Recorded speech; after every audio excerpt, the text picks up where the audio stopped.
നമസ്കാരം. ജ്യോതിഷത്തിലെ കാണാപ്പുറങ്ങൾ തേടുന്ന പ്രണവത്തിലേക്ക് എല്ലാ മാന്യപ്രേക്ഷകർക്കും സ്വാഗതം.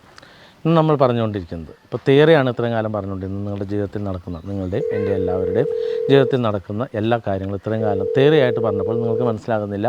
അപ്പോൾ നിത്യജീവിതത്തിൽ നടക്കുന്ന ഓരോ കാര്യങ്ങളും, ഓരോ കുടുംബത്തിൽ, എൻ്റെയും നിങ്ങളുടെ എല്ലാ കുടുംബത്തിൽ നടക്കുന്ന ഓരോ കാര്യങ്ങളുടെ ദൃശ്യാവിഷ്കാരമാണ് ഇപ്പോൾ ഇവിടെ നമ്മൾ കാഴ്ചവെച്ചുകൊണ്ടിരിക്കുന്നത്. അതൊരു കൂട്ടായ്മയാണ്, ആരെയും പറ്റിക്കാനോ ചതിക്കാനോ വേണ്ടിയിട്ടല്ല. ഓരോ കുടുംബങ്ങളിലും സംഭവിച്ചിരിക്കുന്ന ഓരോ കാര്യങ്ങൾ കൃത്യമായിട്ട് കണ്ട് മനസ്സിലാക്കുക. നിങ്ങളുടെ ജീവിതത്തിൽ ഇങ്ങനെ സംഭവിക്കുന്നുണ്ടോ എന്ന് നിങ്ങൾക്ക് മനസ്സിലാകുന്ന അതേ നിമിഷം തന്നെ നിങ്ങൾ ശ്രീകൃഷ്ണ വാസ്തു ജ്യോതിഷാലയത്തിൻ്റെ സഹായം തേടുക. അങ്ങനെ എല്ലാവർക്കും ജീവിതം നല്ല രീതിയിൽ തിരിച്ചടിക്കാൻ സാധിക്കും. അതോടൊപ്പം തന്നെ തിരുപേരമംഗലത്തപ്പൻ്റെ തിരുസന്നിധിയിൽ എല്ലാ മാസത്തിലും വന്ന് പ്രാർത്ഥന ചെയ്ത് ജീവിത വിജയം നേടാൻ ശ്രമിക്കുക. എല്ലാവർക്കും നന്ദി, നമസ്കാരം.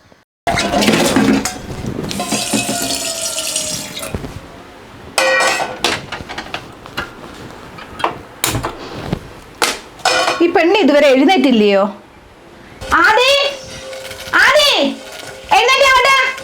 ഇതുവരെ എഴുന്നേറ്റില്ല. ഇവിടെ എഴുന്നേറ്റേ. രാവിലെ ഒരു ചൂടും ഞൊരിയില്ല. നടക്കുക. ഇങ്ങനെ ഇവിടെ ഉറങ്ങിയാലെങ്ങനാ? എഴുന്നേറ്റേ.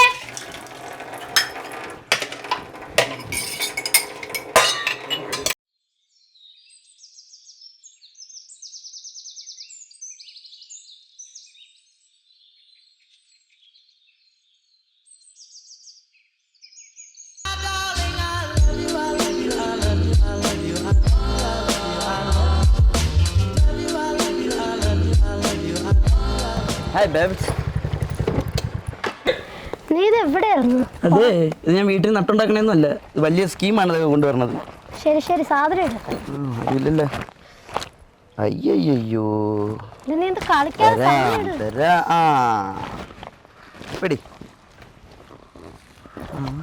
ആടാ. പിന്നെ വൈകിട്ട് അച്ഛനമ്മ വീട്ടില്ല, നീ പിള്ളേരും കൂട്ടി ഇങ്ങ് വന്നേക്കാം. പിന്നെന്ത്, 2 സ്ഥലത്തോട് സ്കോറിംഗ് ഉണ്ട് കഴിഞ്ഞിട്ട്. ശരി, ഓക്കേ.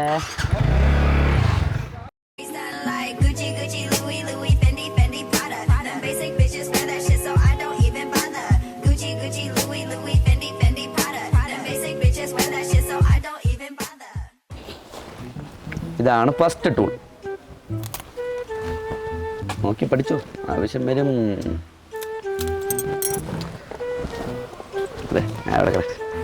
ഇത് സെക്കൻഡ് വൺ. ഓക്കെ,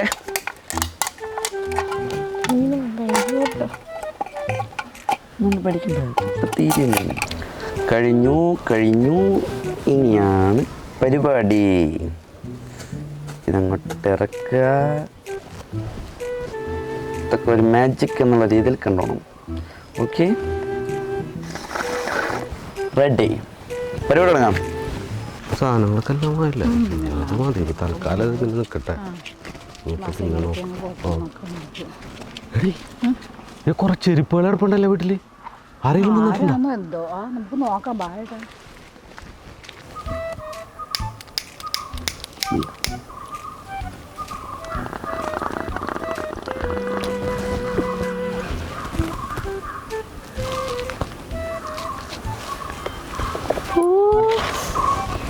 ഒന്നുകൂടെ കാണണം.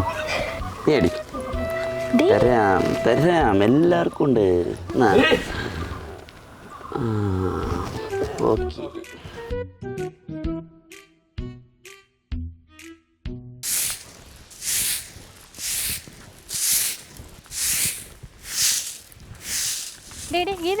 ഓക്കെ, ഞാൻ 2 ദിവസമായിട്ട് നിന്നെ നോക്കിയിരിക്കുകയായിരുന്നു. അതെ, ഞാൻ 2-3 ദിവസമായിട്ട് വിചാരിക്കാണ്, നിന്റെ വീട്ടിൽ എന്താ ഇത്ര ബഹളം? ഈ പിള്ളേരുടെ ബഹളം എന്താന്ന്? നീ എന്താ, നിനക്കിതൊന്നും ശ്രദ്ധിക്കാൻ സമയമില്ലേ? ഒന്നുമില്ലെങ്കിലും നിന്റെ ഒരു മോളല്ലേ അവള്. നീ ഇതെന്താ വിചാരം? ചേച്ചി, ഞാൻ എന്ത് ചെയ്യാനാ ചേച്ചി? അവളോട് പറഞ്ഞു മടുത്തു. അവൾ എന്ത് ചെയ്തിട്ടും അനുസരിക്കുന്നില്ല. നന്നായി, മകൾ അനുസരിക്കുന്നില്ല എന്ന് വെച്ച് നീ പിന്നെ അതിന് പുറകെ പോകണ്ടെന്നാണ് പാടുപെടുന്നറിയോ? നീ അവളെ കൊണ്ടുപോയിട്ട് എവിടെയെങ്കിലും ഒന്ന് ചികിത്സിക്കേ.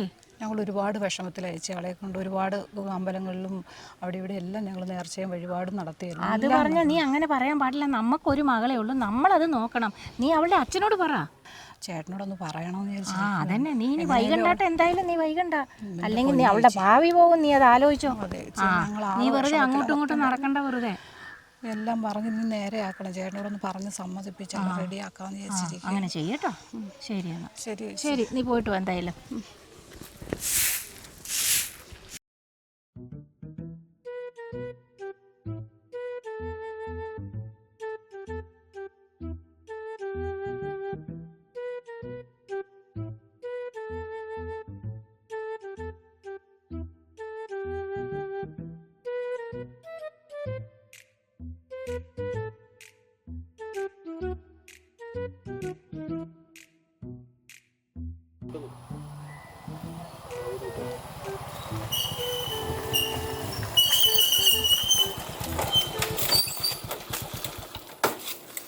എടാ നിന്നോട് ഈ പരിസരത്ത് കാണരുതെന്ന് പറഞ്ഞാലാടാ. അല്ല ഇവിടെ വന്നിരിക്കാൻ നിങ്ങൾ ആരും ഔദാര്യമൊന്നും വേണ്ടല്ലോ. നിങ്ങളെ പരിസരമൊന്നുമല്ലല്ലോ ഇത്. എടാ എൻ്റെ മോടെ പുറകെ നീ എന്തിനാടാ ഇങ്ങനെ നടന്ന് ശല്യം ചെയ്യുന്നത്? നിങ്ങളെ മോളെ പുറകെ വീട്ടിൽ പോലെ ഇരിക്കാൻ പറ്റാ പെണ്ണിന് ഭ്രാന്താണ്ടാണ്. എന്നെ എന്നും രാവിലെ വിളിക്കും. എടാ നീ അല്ലേടാ അവളെ ഇത്രയും നശിപ്പിച്ച് വെച്ചേക്കുന്നത്. ഇനി അതും കൂടി പറ. നീ ഇനി മേലെ വർത്താനൊന്നും പറയണ്ട. ഇനി മേലാൽ ഇവിടെ കണ്ടുകഴിഞ്ഞാലേ. ഒരു മിനിറ്റ്, നിങ്ങളെ മോളെ പറയും ഇന്ന് അച്ഛനില്ല നാളെ അച്ഛനില്ല എന്ന് പറഞ്ഞ് എന്നെ വീട്ടിൽ വിളിച്ച് കയറ്റിയിട്ട് ഇപ്പൊ ഞാനാ കുറ്റം. എടാ നീ കൊണ്ടല്ല എന്റെ മോളെ നീ നശിച്ചു പോവടാ. നീ നശിച്ചു പോവടാ. എന്റെ മോളെ വായട്ടാ. ഇവൻ എവിടെയും പോയി തോരട്ടെ.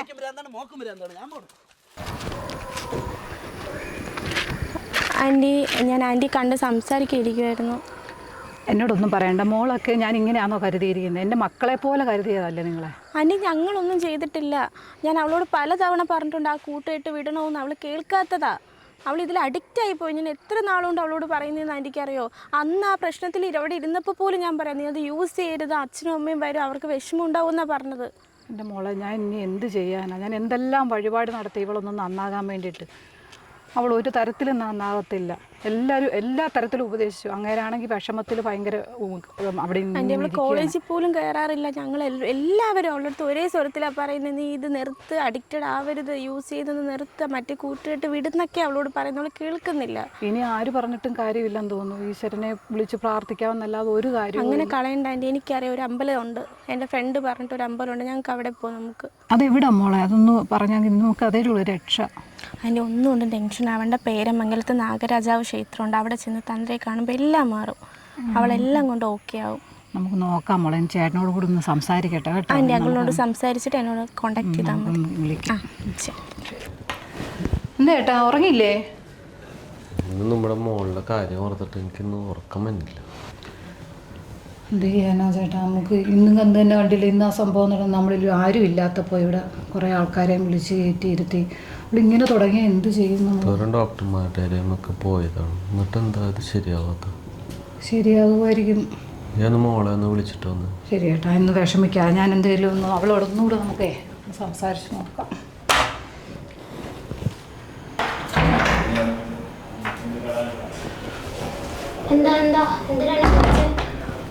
മോളെ, അച്ഛന് നിന്നോടൊരു കാര്യം സംസാരിക്കാനുണ്ട്. അതിനാണ് നിന്നെ വിളിച്ചത്. മോളെ, ഇന്ന് ഇവിടെ നടന്ന പോലത്തെ സംഭവം ഇനി മേലാൽ ഉണ്ടാവരുത്. നീ ഇനി ഞങ്ങളെ വിഷമിപ്പിക്കരുത്. എത്ര കഷ്ടപ്പെട്ടിട്ടാണ് നിൻ്റെ അച്ഛൻ നിന്നെ പഠിപ്പിക്കാനൊക്കെ വിട്ടത്? നീ ഇങ്ങനെയാണോ കാണിക്കേണ്ടത്? കഷ്ടപ്പെട്ട് പഠിച്ച് നല്ലൊരു ജോലി മേടിക്കാനാണ് നോക്കേണ്ടത്, അല്ലാതെ ഇത്രയും ഞങ്ങളെ വിഷമിപ്പിക്കുകയല്ല ചെയ്യേണ്ടത്. കണ്ടോ ഈ മനുഷ്യൻ എന്തുമാത്രം വിഷമിക്കുന്നുണ്ടെന്ന്. ഞങ്ങൾ എന്തെല്ലാം നേർച്ചയും വഴിപാടും ചെയ്തു നീ ഒന്ന് നല്ല രീതിയിലാകാൻ. പ്രാർത്ഥനയും വഴിപാടും എല്ലാം ചെയ്തിട്ടുണ്ട്. ഇനിയെങ്കിലും നീ നേരാൻ വണ്ണം ഞങ്ങൾക്ക് വിഷമം തരാതൊന്നിരിക്കാവോ? ശരി അച്ഛാ, ഇനി എൻ്റെ ഭാഗത്ത് ഉണ്ടാവില്ല. ശരി അമ്മേ.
എന്തായിരുന്നു നമ്മുടെ ആവശ്യം?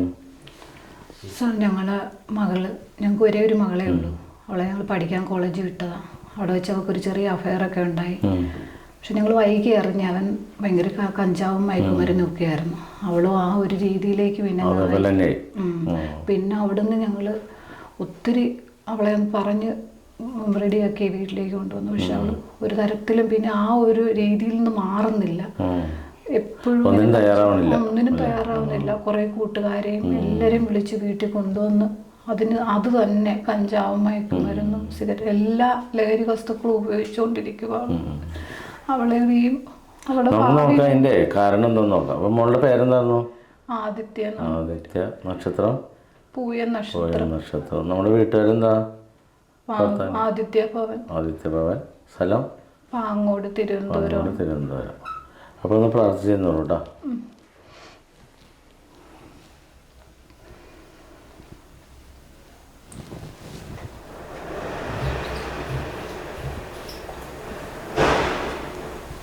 നോക്കേ, കുട്ടിയുടെ അച്ഛനെന്തായിരുന്നു ജോലി? ബിസിനസ്സാണല്ലേ. അപ്പോൾ അതിൽ വല്ല കോമ്പറ്റീഷൻ ഉണ്ടായോ? അപ്പോൾ വല്ല മുസ്ലിങ്ങളായിട്ടാണോ കോമ്പറ്റീഷൻ വന്നത്? അപ്പോൾ അവിടെ നിന്ന് കിട്ടിയാണ് പണിയാണ് കേട്ടോ. അപ്പോൾ അതിൻ്റെ ലക്ഷണമായിട്ട് കുട്ടി കൂടുതൽ കിടന്ന് ഉറങ്ങിയോ? കൂടുതൽ കുളിക്കാൻ സമയം എടുക്കുക അങ്ങനെയൊക്കെ ചെയ്യുന്നുണ്ടോ? അല്ല, ഇത് ഉറങ്ങണാടെ ചെന്ന് നിങ്ങൾ വിളിച്ച് ശല്യം ചെയ്ത് കഴിഞ്ഞാൽ അനുസരിക്കില്ല. അപ്പോൾ വാശി കൂടല്ലേ? അല്ല, അത് ഇതൊക്കെ മാറ്റുമ്പോൾ ശരിയായിക്കോളും. ഇതിപ്പോൾ ഈ മുസ്ലിം ദുരിതദോഷം വന്നതിൻ്റെ പ്രശ്നമാണ്. അപ്പോൾ അതിൻ്റെ ലക്ഷണമായിട്ട് വീട്ടിൽ നിറച്ച് ഉറുമ്പിൻ്റെ ശല്യമൊക്കെ കാണിക്കും. പിന്നെ ഇതൊരു കുട്ടി കൂടുതലേരം കിടന്ന് കുളിക്കാൻ സമയം കൂടുതലെടുക്കും. ഇപ്പോൾ മുഖം കഴുകണി കൈ കഴുകണി സമയം കൂടുതലെടുക്കും. അതേപോലെ കൂടുതലേരം കിടന്ന് ഉറങ്ങും. ചിലർക്ക് ഉറക്കം ഉണ്ടാവില്ല. പിന്നെ ചിലർ ഭക്ഷണം കൂടുതൽ കഴിക്കും. അതിൻ്റെ ഏറ്റവും ആദ്യത്തെ അടയാളമായിട്ട് ഉറുമ്പിൻ്റെ ശല്യം ഭയങ്കരമായിട്ട് കാണിക്കും. അപ്പോൾ അത് മുസ്ലിം ഉപദ്രവം വന്നാണ്.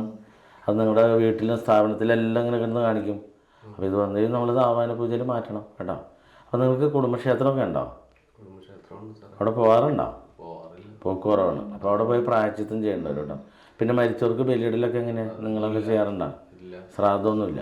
അപ്പോൾ അത് നമുക്ക് പ്രായശ്ചിത്ത ബലിയുണ്ട് കേട്ടോ. അപ്പോൾ ഇതിലേക്ക് നോക്ക്. പിന്നെ നമുക്ക് വീടിൻ്റെ വാസ്തുവിലാണ് നമുക്ക് ഏറ്റവും കൂടുതൽ പ്രശ്നം വരുന്നത്. അപ്പോൾ വീടിൻ്റെ അടുക്കളയൊക്കെ ഏത് ഭാഗത്തായിട്ട് വരണേ? വടക്ക് പടിഞ്ഞാറ് അടുക്കള എന്നാൽ കടം, കലഹം, രോഗദുരിതം. ഒരു കാലത്ത് നമുക്ക് ഈ രോഗാവസ്ഥ വന്നാൽ അതിൽ നിന്ന് മാറ്റം ഉണ്ടാവില്ല. ഇനി ബിസിനസ് ചെയ്ത് കടം കൂടാണെങ്കിൽ കടം കയറിക്കൊണ്ടേയിരിക്കും. പിന്നെ എപ്പോഴും വഴക്കുണ്ടാവും വീട്ടിലും വീട്ടുകാരായിട്ടും അയൽക്കാരായിട്ടൊക്കെ വഴക്കുണ്ടാവും. അപ്പോൾ അതൊക്കെ നമുക്കിവിടുന്ന് വാസ്തുചര്യം വന്ന് നോക്കും. നമുക്കിവിടെ പ്രധാന പ്രശ്നം വാസ്തുവിൻ്റെയാണ്. അത് നോക്കിയിട്ട് നിങ്ങളതെല്ലാം ചെയ്യേണ്ടത് കേട്ടോ. അപ്പോൾ അതിനൊക്കെ ചെയ്യാൻ തയ്യാറാണെങ്കിൽ ഇപ്പോൾ നമുക്ക് ഏറ്റവും ആദ്യമായിട്ടൊരു പ്രതിവിധിയായിട്ടേ ഇപ്പോൾ ഇവിടെ പേരാങ്കൽത്തപ്പൻ്റെ തിരുസന്നിധിയിൽ ശിവരാത്രിക്ക് പ്രണവമലയിൽ വന്നിട്ട് നിങ്ങൾ കുടുംബമായിട്ട് വന്ന് ഭജന ഇരിക്കുക. അപ്പോൾ അങ്ങനെ ഭജന ഇരുന്ന് കഴിഞ്ഞാൽ ഈ ശിവരാത്രി ഭജന ഇരുന്ന് അടുത്ത ശിവരാത്രിക്ക് മുമ്പ് നിങ്ങളുടെ എല്ലാ പ്രശ്നവും സോൾവ് ആവും കേട്ടോ. അതിനുള്ള പൈസയും കിട്ടും. അതേപോലെ തന്നെ ആവാഹന പൂജയിൽ എത്താൻ പറ്റും, വീടിൻ്റെ വാസ്തുവിലേക്ക് എത്താൻ പറ്റും. അപ്പോൾ നമ്മൾ ചെയ്യേണ്ടത് വീടിൻ്റെ വാസ്തു ഇപ്പോൾ തെറ്റാണെന്ന് വെച്ചോ, തെറ്റാണെങ്കിൽ അത് പരിഹരിക്കാനുള്ള ഒരു മനസ്സുണ്ടെങ്കിൽ നമുക്ക് നേരെ ആവാഹന പൂജയിലേക്ക് വരാം. കാരണം ചിലരുടെ വീടെന്ന് പറഞ്ഞാലേ വീടൊക്കെ വിധിക്കായിരിക്കും. അപ്പോൾ വിധിക്ക് വന്നാൽ നമുക്ക് അതിലൊന്നും ചെയ്യാൻ പറ്റില്ല. കുട്ടിക്ക് ഇപ്പോൾ പൂജ കഴിയുമ്പോൾ കുറേ മാറ്റം വരും. ചിലപ്പോൾ അതൊരു 6 മാസം, ചിലപ്പോൾ 2.5 വർഷം വരെ കുഴപ്പമുണ്ടില്ല. അത് വീണ്ടും പഴയ പോലെ കേട്ടോ. അപ്പോൾ ആ ഒരു രീതി അനുസരിച്ച് നിങ്ങൾ ക്ലിയർ ആവാൻ വേണ്ടിയിട്ടാണ് വാസ്തു കൂടി ക്ലിയർ ചെയ്യാൻ പറയുന്നത്. അപ്പോൾ ഇവിടുത്തെ വാസ്തുവിചാരം മാത്രമേ ഞാൻ അംഗീകരിക്കുകയുള്ളൂ. അല്ലാതെ നിങ്ങളുടെ നാട്ടിൽ വലിയ ആൾക്കാരുണ്ട് അവരുണ്ടെന്ന് പറയാൻ നമുക്ക് അംഗീകരിക്കാൻ പറ്റില്ല. കാരണം പലരും പല ബുക്കുകളിൽ അത് എഴുതിയെന്ന് പറഞ്ഞ് ചെയ്യിക്കണം. അപ്പോൾ ഇത് നമുക്ക് പരിഹരിക്കാവുന്നതേ ഉള്ളൂ. അപ്പോൾ നിങ്ങൾ എത്രയും പെട്ടെന്ന് തന്നെ ആവാഹന പൂജയിലേക്ക് വരാം. അപ്പോൾ അതിന് മുന്നോടിയായിട്ട് ഇവിടെ മഹാദേവൻ്റെ തിരുനടയിൽ ശിവരാത്രിക്ക് ഒന്ന് ഭജന ഇരിക്കുക, പ്രാർത്ഥിക്കുക. അത് കഴിഞ്ഞിട്ട് ശ്രാദ്ധബലിയുണ്ട്, പ്രായശ്ചിത്തം, അത് ചെയ്യുക. പിന്നെ കുടുംബക്ഷേത്രത്തിലേക്ക് പോയി അതിൻ്റെ പരിഹാരം ചെയ്യുക. അതിൻ്റെ ഇടയിൽ വാസ്തുവചനയിലേക്ക് എത്താം. പിന്നെ ആവാഹന പൂജയ്ക്ക് പൈസ അഡ്വാൻസ് അടയ്ക്കുക. അപ്പോൾ ഇവിടെ നിന്ന് ഡേറ്റ് തരും. കുട്ടിയൊക്കെ വരാനൊക്കെ മടിക്കുകയാണെങ്കിൽ പഞ്ചസാര ജപിച്ചു തരാം, അത് കൊടുത്താൽ മതി. കൊടുത്തു കഴിയുമ്പോൾ കുട്ടി വന്നോളൂ. എന്നിട്ട് പൂജയിൽ പങ്കെടുത്ത് കഴിയുമ്പോൾ ഇതൊക്കെ മാറിക്കോളൂ കേട്ടോ. അപ്പോൾ അതുകൊണ്ട് ആ കാര്യമൊന്നും പേടിക്കണ്ട. ഇപ്പോൾ കുട്ടിയുടെ ജാതകം പരിശോധിച്ചിട്ടേ കുട്ടിക്ക് ടീച്ചറാവാനുള്ള യോഗമൊക്കെ കാണിക്കുന്നുണ്ട്. അങ്ങനെയാണ് പറഞ്ഞുകൊണ്ടിരുന്നത് കേട്ടോ. അപ്പോൾ അത് ശരിയാണ്. അപ്പോൾ അങ്ങനെ ചെയ്താൽ മതി. ഇതിലൊന്നും പേടിക്കണ്ട. ഇതേപോലെ ഇഷ്ടംപോലെ പ്രശ്നങ്ങളുണ്ട്.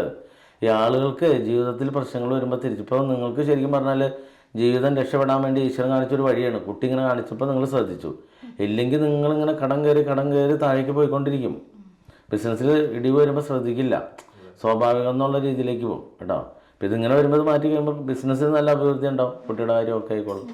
അപ്പോൾ അതുകൊണ്ടാണ് പേടിക്കണ്ട, അതൊക്കെ ചെയ്താൽ മതി കേട്ടോ. അപ്പോൾ ആദ്യമായിട്ട് അപ്പോൾ അതിങ്ങനെ ചെയ്താൽ മതി, ചെയ്ത് മാറ്റുമ്പോൾ ശരിയായിക്കോളും കേട്ടോ. ഓക്കെ, ശരി. എൻ്റെ പേര് ഗീത എന്നാണ്. ഞാൻ വരുന്നത് തിരുവനന്തപുരം ജില്ലയിൽ നിന്നാണ്. ഈ അമ്പലത്തിൽ ഞാൻ വരാൻ കാരണം എൻ്റെ മകളുടെ ഒരു ആവശ്യവുമായിട്ടാണ്. മകൾ പഠിച്ചുകൊണ്ടിരിക്കുന്ന കാലത്ത് മയക്കുമരുന്ന് അടിമയായിരുന്ന ഒരു പയ്യനുമായിട്ട് സ്നേഹത്തിലാവുകയും അവൾ പിന്നെ നിരന്തരം ആ മയക്കുമരുന്നിൻ്റെ ആ ഒരു സ്റ്റേജിലേക്ക് തന്നെ നിരന്തരം വീട്ടിലാണെങ്കിലും പുറത്താണെങ്കിലും കൂട്ടുകാരുടെ കൂടെ കൂടി വീട്ടിലേക്ക് കൊണ്ടുവന്ന് അതെല്ലാം അവളുടെ സ്വഭാവത്തിന് ഒരുപാട് വൈകൃതം വന്നു.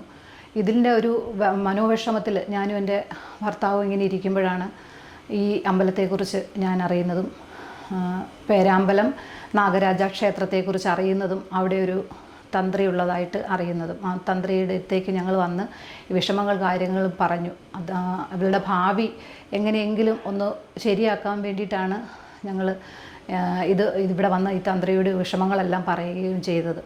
അങ്ങനെ തന്ത്രിയെ വന്ന് ഞങ്ങൾ കാണുകയും തന്ത്രി ഞങ്ങൾക്ക് ഇതിനുള്ള പരിഹാരങ്ങൾ പറഞ്ഞു തരികയും ചെയ്തു. അതിനെ തുടർന്ന് ഞങ്ങൾ മകളെ വീട്ടിൽ നിന്ന് കൂട്ടിക്കൊണ്ടുവന്ന് നമ്മൾ ഈ അമ്പലത്തിലേക്ക് കൊണ്ടുവരികയും അവിടെ ഞങ്ങൾ ഭജന ഇരിക്കുകയും അതുകൂടാതെ ബലിതർപ്പണം നടക്കുകയും ചെയ്തു.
പൂജയിൽ പങ്കെടുക്കുകയും ഇനി മകളുടെ ജീവിതത്തിലും ഞങ്ങളുടെ ജീവിതത്തിലും വളരെ സന്തോഷകരമായ ഒരു ജീവിതം ഞങ്ങൾക്കുണ്ടാവുകയും ചെയ്തു. അവളുടെ ജീവിതത്തിൽ ഒരുപാട് മാറ്റങ്ങൾ സംഭവിച്ചു. അവളിപ്പോൾ ടീച്ചറാകണമെന്നായിരുന്നു ആഗ്രഹം.